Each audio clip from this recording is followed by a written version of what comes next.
Congo Kinshasa mbote nazalaka na plaisir ya kokutana na bino. Merci pour la confiance et fidélité. Solo la plus ya mardi 12 mars 2024 bandi mbote na bino. Crise sécuritaire na est de la République démocratique du Congo après tête à tête entre président ya Angola Joao Lourenço et président ya Rwanda Paul Kagame oyandimi kokutana na chef de l'État ya République démocratique du Congo son excellence Félix Antoine Tshisekedi Tshilombo pour bazwa solution moko diplomatique bozo balita. Président rwandais Paul Kagame a pesi accord de principe na ye pour na kokutana na chef de l'État ya République démocratique du Congo son excellence Félix Antoine Tshisekedi Tshilombo pour na résoudre crise sécuritaire na est de la République démocratique du Congo de manière moko pacifique. Ministre angolais des affaires étrangères Tete Antonio Nde atalisaki yango lobby eleki soit mokolo lundi 11 mars na Luanda à Lucie à tête entre président angolais Joao Lourenço et Oyo ya Rwanda Paul Kagame. Lieu et date ya rencontre annoncée entre les deux chefs d'État en conflit ouvert depuis résurgence. Il y a un mouvement rebelle M23 soutenu na Rwanda et cause à la déterminer na chef d'État angolais, médiateur désigné na Union africaine na crise entre République démocratique du Congo et Rwanda, ndenge patron ya diplomatie angolaise à Talisi. Et Sengeli Boye qui rencontre Oyo et s'inscrire na cadre ya poursuite ya effort ya médiation pour la kozongisa kimia pe réconciliation na région notamment na est ya République démocratique du Congo. Et Sengeli Boye bali susuki Rwanda andimi principe Oyo déjà admis na partie congolaise selon lesquels ba délégation ministérielle bazali ko travailler avant ya atteindre étape Oyo. Pour un rappel, voyage ya Paul Kagame na Luanda et intervenir quelques semaines après Oyo effectué na son excellence Félix Antoine Tshisekedi Tshilombo na capitale angolaise et Sikawapi mokonzi ya mboka ya République démocratique du Congo atalisaki ki azali prêt pour na kokutana na Paul Kagame pour une discussion sur crise diplomatique entre les deux pays voisins et rébellion na République démocratique du Congo. Le président Tshisekedi accepte le principe d'une rencontre avec le président Paul Kagame du Rwanda et la République d'Angola en tant que médiateur ayant la responsabilité de donner le pas, de faire le pas suivant, donc les étapes suivantes pour pouvoir matérialiser cette rencontre. Vous comprenez que... Ah oui, Fachi Béton, toujours une longueur d'avance. Fachi Béton, diplomatie agissante en action. Dossier à suivre.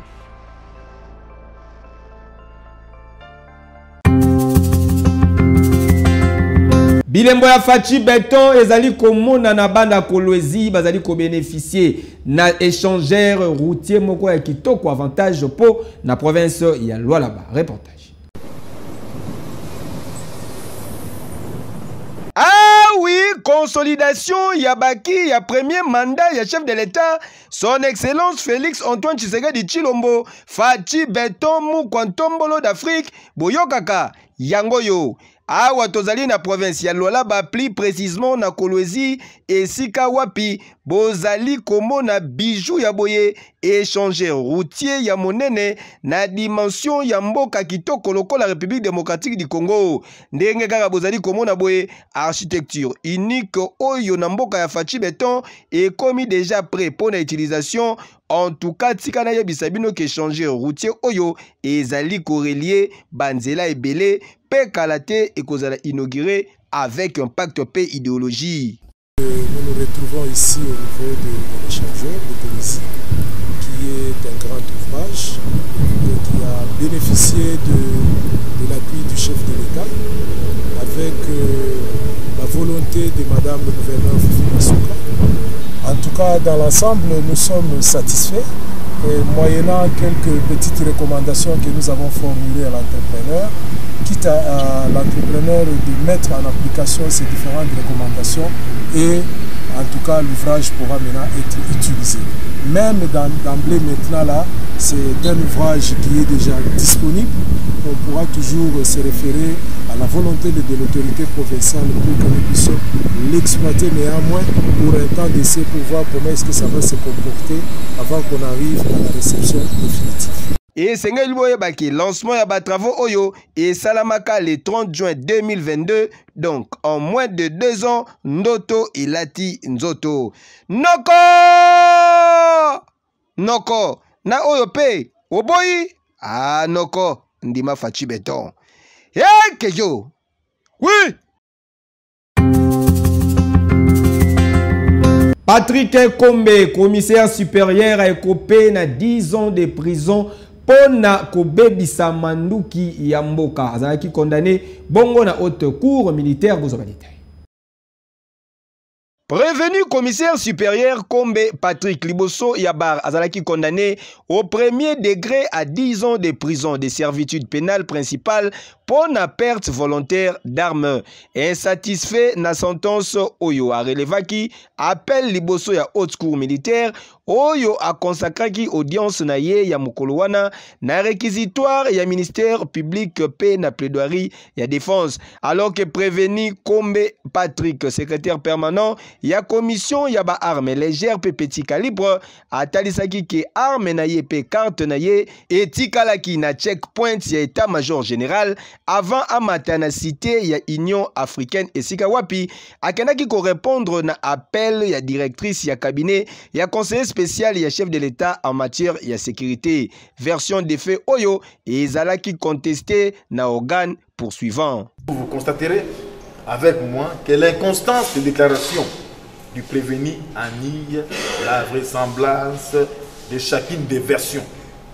Ainsi, cette ambiguïté factuelle dénote sans contester qu'il n'est pas détenteur de cette arme individuelle. À contre-courant, si l'arme de type Jericho fut réellement déposée au checkpoint de l'état-major général, les prévenus auraient à se prémunir d'un jeton, voire même soulever cette question au moment de son interrogatoire par des vers l'officier du ministère public, et surtout qu'il n'était pas torturé, monsieur le président. Na réquisitoire na ye ministère public atalisaki ke alingi amona haute cour militaire à reconduire œuvre ya premier juge na ba disposition na yango nyonso. Par ces motifs, monsieur le président et monsieur le membre de la proposition, vu la constitution de la ville de Manti du Congo, requérons qu'il plaise à la haute cour militaire de dire établi en fait comme droit la prévention de pertes d'armes de guerre à charge du prévenu Kombe et de les déclarer coupables quant à ces. De reconduire l'œuvre du premier juge dans toutes ses dispositions ou de les condamner à une autre peine que votre haute cour militaire estimera justice. Nous avons dit. Défense Natour Naye, ba plaidoyaki non coupable pour na client na bango, pe basengi acquittement Naye. Haute cour militaire azui affaire en délibéré, pe bako communiquer kalate date prévue pour na kokata likambu oyo. Dossier à suivre. Na commune ya Kimbantseke na quartier Mokali coup défilé la police a sali musala kitoko akangi bakulu na kokamwa bekire zali kuna. La police nationale congolaise azali kosala musala kitoko poste de ya régie des eaux oyo en tout cas bravo awa tozali na quartier Mokali na commune ya Kimbantseke basali musala ya makasi na butu botika na yebisa bino esika wapi bomoni bouclage salami pona kokanga bana mibali oyo bozali komona ba patron ya bekiri basuka na bakuluner oyo banyokoli population ya Mokali na commune ya Kimbantseke commandant oyo amenaki ba opération nde a expliqué boye kolandisa mana oyo commissaire provincial Blaise Kilimbalimba koisaki mitindo alobi il faut to traquer ba incivil kuluna peut to déférer bango esiko yebi wana oza poste d'intervention esimbi kingasani de alors na poko a mitindo kwei ya ukakolezalaki te to continue sobe kolanda bae oyo omoni oyo bae oyo omoni awa muto malamu azali te baza bien identifié pe bazali oyo basalaka mobulu mukolo na moko mbala mbala baza na baikiri na bango yebani lokola oyo Elvis comme on a proprement dit mais Asinoma Diabo oyo bon na auto déféré muninga na ebola fa bango babotola na butu longola ngai na venir ya sawana extorsion une association de malfaiteurs organisée bon oyo ndenge moko bango basala ekiki na babenga ngo MPR mouvement populaire de la révolution ba oyo oyo ba jamaïcain bango babundaka na Jamaïque oyo mwana MPR oyo jamaïcain oyo zaïrois oyo lilo donc ba italien donc ba différentes écrits ezali awa ndenge mona zu bango boye ba plaignant bazali oyo tout ça ba plainte na bango a daté eza déjà zelaka kaka mokoto koza bango alors les meeting de Kwei commandant commissariat a renforcé un effectif voilà na butu oyo nde omoni musalo esalami alors ngebe na maloba ya commissaire provincial to pesa e bato ya mabe les vrais inciviques ba vrais inciviques nde bango oyo ya ko bambate o bakisate do bana ya mabe lokola Diabo autobeta même un major ya Leni major Timothée abeti major de Nema a major a mai na miso ya seki major zela muke to ebelo oni to kosala lelo na poko akoyoka ke na zu Diabo le même Diabo auti ko beta famille moko ya badodo miai pandi bango boutique na 10h abeti ndeko na ye ya infirme le même Diabo la plainte ezali eza na bureau na ngaya alors vraiment nous sommes à la page ya kosala ngo bakonzi ba senga na population commanda pe asengaki boye bon vraiment population et pesi biso confiance na musala to salali bango depuis 2022 naza wati lelo to komi presque 2 ans vraiment to yebi bango pe ba yebi biso voilà toza ko pesa bango message que baza na kimia esika nyonso oyo mbuma mabe ezali esengeli ba dénoncer yango ba dénoncer ba mbuma mabe avec notre numéro téléphonique eza na mi esika mbuma mabe ezali ba dénoncer oyo mbuma ya mabe pour que police esa musala yango police esa musala yango de façon que kimia oyo bazoluka wana et ça les mapenza pe ba mona kimia wana donc population esengeli ba pesa sur plus de confiance ya ko batela bango na biloko na bango. Ah oui, boende ezalaka ezali kolakisa ndenge nini la police ezali déterminée pour na kosilisa phénomène oyo en tout cas trop c'est trop population ya ville province ya Kinshasa elembi kasi na ngambu ya population pe esengeli ko dénoncer kabakuluna oyo po tovandaka bandako moko na bango. Imaginez penza kuluna na kombo Diabo abeti major ya Leni. Est-ce qu'il est normal? Kokamo hein? Diabo autobeta même un major ya Leni major Timothée abeti major de Nema a major a mai na miso ya seki major zela muke to ebelo oni to kosala lelo na poko akoyoka ke na zu Diabo. Ba comédien bazali na mawa po babungisi moko na bango na kombo ya Jani Muzela Fai oya kufaki lobi eleki na Paris na ambiance nini ezali koleka na ndaku na ekuna bozo batite. Artiste comédien congolais Fai Muzela Jani alias Papa Fai akufaki lobi eleki plus précisément mokolo lundi 11 mars 2024 na Paris na République française esika wapi abanaki kovanda suite ya maladie oyo ezwaki etango mukuse sur place na Paris libanda ya résidence na ye esika wapi quelques comédiens bazalaki réunis tension ezalaki makasi 15 ya Fai kisi 15 ya pamba voilà ya Fai ya sala kabisa na McDo ya Fai ya sala kabisa na McDo nazolo bawo bosunga biso boniko yokate tokoma ba femme de chambre na poto tokoma ba échafaudé biso baartiste ya mboka biso baartiste ya mboka tozali mini na baprofecture tozali mini na mabala tozali mini na babibali tozali mini na basi po ressource eza te pasi na pasi suka nango moko na biso yo na sai nini akei voilà bosunga ya zonga bana na ye bamona bajangali bakunda ye famille na ye mama na ye azali bana na mikolo bazali tozosenga papa faji mama denise azalaki mini awa boinorata ye maonorata ya fai pardon na bolimo nzambe na kati ya ndaku tokoki kaka kokonstate tristesse.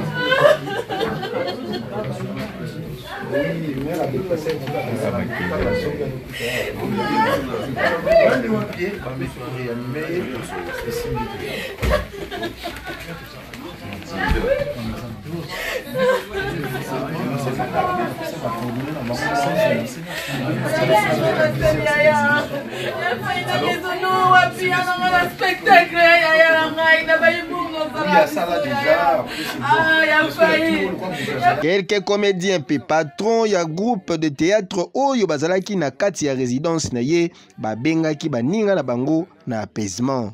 Boulevard Carnot na numéro 2 ya avenue rue Boulevard Carnot na Alfortville pona mokolo ya mercredi oyo poto mega kosa comité oyo comité matanga plus star au pluriel na mokolo ya lundi tikate ba comédien no so bazala pour tout ça programme na bota bisoneli pour temps. D'ici là où on attend pour les calamars pour comme la ville on a pour soutenir ça on a besoin de tirer la main. Message. Vous avez des messages quand des bandes de lobby donc tout ça on va comédien tout ça parce que on a pour faire pour la mission et nous la salle de l'icône.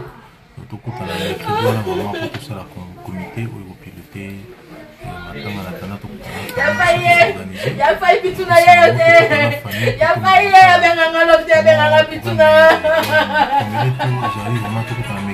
ya la moto ultimo tika ya na boka pote ko tika ya na kaito ekoluka ya na ngata ngate ona la pato komona ya tani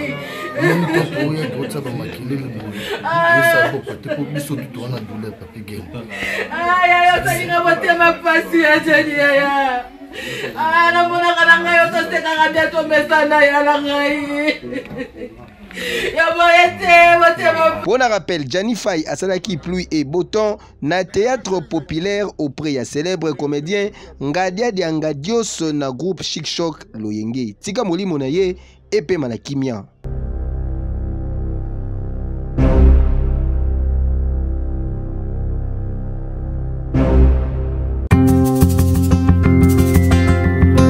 Association sportive Vita Club Saint-Éloi nous propose une grande affiche ya Mokola Lobby na cadre. Il y a 3e journée, il y a phase, il y a playoff, il y a 29e édition, il y a championnat national, il y a Ligue nationale de football.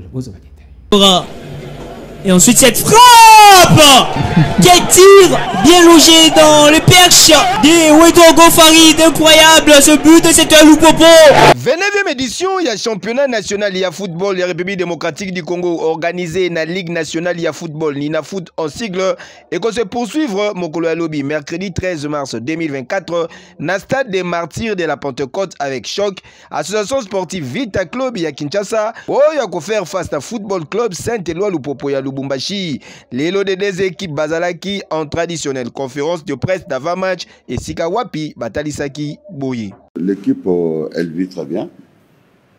Elle est prête, comme toutes les équipes. Nous savons que la phase de play-off est la phase la plus déterminante. Donc, naturellement, toutes les équipes se sont bien préparées. Le Popo, y compris le Popo. Pour moi, j'ai revu la motivation et la confiance. La confiance et la motivation, ça ne vient pas de l'entraîneur. C'est le milieu, tout simplement. Y compris l'entraîneur dans ce milieu, justement. Donc, tout ce que je demande à la famille Le Popo, c'est d'être au coude à coude, nous tous ensemble, pour remobiliser nos efforts, à nous tous, pas les joueurs seulement, mais tout le monde, et pour que nous gardons la tête sur les épaules, parce que la course, elle est une course de fond, ce n'est pas une course de vitesse. On a fait un résultat très positif à Lubumbashi. On a eu le temps je dirais, de savourer rapidement après le match, mais forcément, l'objectif et le championnat nous a replongé très rapidement le lendemain sur cette belle affiche contre Lupopo. On s'est préparé comme tous les autres matchs avec beaucoup de motivation, beaucoup de détermination, forcément avec l'envie de performer à domicile. Écoutez, ça sera sans public, mais ouais, on s'est bien préparé. Surtout dans cette planification, il est question de régénération physique, mais en tout cas, les joueurs sont prêts. On est prêt à fournir une belle prestation contre une belle équipe de Lupopo qui est connue en RDC et qui s'est qualifiée pour les compétitions, on va dire CAF. Donc on sait que ça va être un match passionnant. Ce qui est important pour nous, ce sont les résultats. Donc ce qui est passé. Comme je vous ai dit, il ne faut pas qu'on soit focus sur le passé. En tout cas, pour nous les techniciens, le passé nous sert seulement de miroir pour pouvoir rebondir. Et c'est ça que nous sommes en train de faire. Et c'est ça qui nous concerne. Et c'est ce qui est important. Nous sommes prêts, on est au front, on va se battre avec nous. Voilà. Donc, qu'ils s'associent à nous, mais qu'ils positivent. Et qu'un match, un championnat de ce genre, ce n'est pas ni 2 matchs, 3 matchs. Il faut attendre la fin, les gars. C'est la fin qui justifie les moyens. Récemment, on a vu la Côte d'Ivoire. Personne n'a donné la Côte d'Ivoire favorite dans cette CAN qui vient de se dérouler. Le monde appartient aux gens qui sont patients, mais qui sont positifs surtout. Positivons et encore positivons. C'est un grand club, c'est un grand public, c'est un grand monde.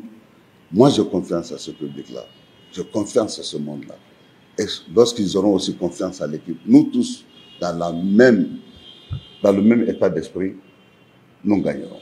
Toujours dans le cadre de la 3e journée, la rencontre Missou Cezali prévue pour Namokolo Yalobi, Lokola Lubumbashi, Sport Cercle Sportif Don Bosco, na stade qui bat Samalibape, tout puissant Mazembe Anglebert, Maniema Union, na stade TP Mazembe. Tandis que rencontre entre Dauphin Noir et FC Les Anges du Congo, est programmée pour na jeudi 14 mars, na stade d'Identité. Tout bandi que tour Oyo, lors de la 3e journée, incident. Et vous allez signaler tout Senginde fair play. Hey, Keyo! Témon Pelé Jacques, le centre de Témon Pelé! Le deuxième but de l'association sportive du club. C'est suite au pressing de Témon Pelé. L'artiste ne meurt jamais, Bolanda Humour Oyo, hommage à Gianni Faye. En face, il y a un monde, tout le monde a un pied en bout. Vite fait. On se connaît? Non, mais on a aménagé Sika. Parce que tout ça en face, il y a longtemps, on appelle ça quoi? Mais je non. Toi, tu me connais? Tu me connais pas, mais tu viens de dire, moi, je parle pas lingala. Moi, je connais pas les coups. Tu lobby, tant dans rangé de l'on aurait bêta, il fait ma loi. On avait dit, donc c'est que voisin n'a pas fait bazar congolais. Donc on a un bongo, on a un bête. Donc voilà. On a dit Bilbachien, vous doit faire une autre Dieu pour le. Donc quand tu pas battre il met nous va porter Balen Basalaka, on a sa camarade de la communauté. Et puis mon nom au yoki bisiki dans ndako na lelo. Ezamba ni super suka. Yo ka bisiki za ojo beta ndako na. C'est dans mon année, on a bête mon regard, bon, on a côté Sika, mais dans la Banabasia, on a fini dans le donc, dans la confiance de la communauté, les Congolais surtout. Donc, je vous montre que ça va monter pour la communauté. Dans la communauté. D'accord? Merci. D'accord. Nazan est là, on a tous un cousin en là. On peut ça, on a moins monté. Bon, on a un cousin en là. Cousin en là, il y a cousin en là. Donc, on a un cousin en là. Mais la communauté? Les cas, donc, ils ne savent pas me soutenir pour nous appuyer. Merci. Bonne journée. Pourquoi? C'est bonne journée, Rabi. Journée, c'est un exemple de toi, on peut faire une bonne journée. Il y a une journée. Désolé que l'adversaire est ma belle. téléphone. Téléphone. Moi, je me dis à voleur. Faut qu'on a clair, on va savoir contre les sous. Ce que tu me dis que l'on a eu un